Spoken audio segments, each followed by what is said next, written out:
Ito ang ulo ng mga nag-aalam na balita. Division Schools Press Conference, umarangkada na! Balitang walang pinapanigot, ito ang DSPC. Inpakita na kita campus journalist sa siglatda iti Radio Script Writing and Broadcasting apaset ti manarimaan nga Schools Press Conference ti SDU ABRA. Karamanda ka di na korang 2,000 participants ken coaches manipukari agdudo mapampubliko ken pribado pagadalan iti elementarya ken sekundarya iti probinsya. Gagama mapada si siglatda ken may tandudo ti responsible campus journalism. When maragsakan tayo dito sa Schools Division Office of ABRA tayo ti dayto nga tawen dayto yung kaadwan. Ang tayo nga ekspektaron dayto 1,976 nga participants tayo, campus journalists and coaches. Gapon nga minta iti dayto nga gundaway ada tayon iti impluwensya ti social media isong adon nga ubing ti ada ti interest na iti campus journalism. Ket maragsakan mo ti Division Schools Office of ABRA ta dagito nga gundaway ken pagkakataon ma-develop dagiti laing dagiti ubing iti banag iti journalism.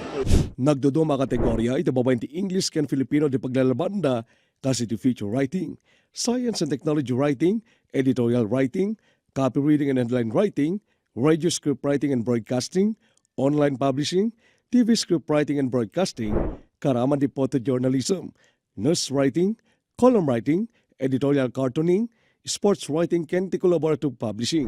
Ti grade 12 student animika, dakilakari ti daken kuana tekem nakas anchor iti grupo na iti TV broadcasting. Ken napadastan ti nakakumpiti iti national, ngam nagtilan iti gagar na ang makaadal iti field di journalism.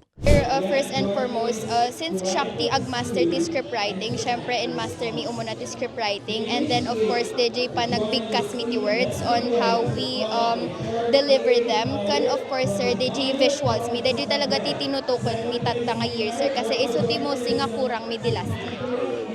For me, may sa dati nga kapatagan nga competition kasi sometimes sir, most of like people, they think nga ti journalism kat kasla agro-broadcast ka lang, but there's more in it sir. Nga DJ, as a student, we are capable to voice out and give informations to the people. Mamati ti school paper advisor ken coach sa ni Ginalyn ang napatig ti kompetisyon tapno may kangundaway dagiti learners sa mayroon ti boses na kaditi issue ken mayadal ti panagbali na responsible journalist.